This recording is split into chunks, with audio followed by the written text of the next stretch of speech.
জামাতে ইসলাম সম্বন্ধে উপদেষ্টা মাহফুজ আপনি জানেন না। জামাতে ইসলাম করতে কলিজা লাগে।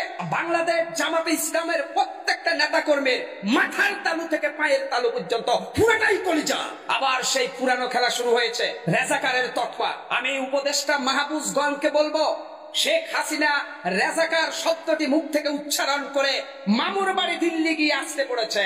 এই উপদেষ্টা মাহফুজগণ, আপনারা যদি আবার ওই দেশের মধ্যে রেজাকার ফাইজলামি শুরু করেন, আপনারা আটলান্টিকের ওই পারে ওয়াশিংটনে আসতে পড়বেন। 1971 সালের স্বাধীনতা যুদ্ধে জামাতের কি অবদান ছিল না ছিল আমরা জানি না, কিন্তু সময়ের পরিক্রমায় এই মুহূর্তে বাংলাদেশ জামাতে ইসলাম মাটি এবং মানুষের মন জয় করে নিয়েছে। জামাতে ইসলাম কি চাঁদাবাজি করে? জামাতে ইসলাম কি মানুষ খুন করেছে? মিয়া, কেন আজকে জামাতে ইসলামকে নিয়ে আপনাদের এত চুলকানি? সময় মতো আপনাদেরকে মলম লাগিয়ে দেওয়া হবে। বাচ্চা উপদেষ্টা মাহফুজকে বলবো, আপনি বাংলাদেশ জামাতে ইসলামকে নিয়ে যে তির্যক মন্তব্য করছেন, অথচ কয়েক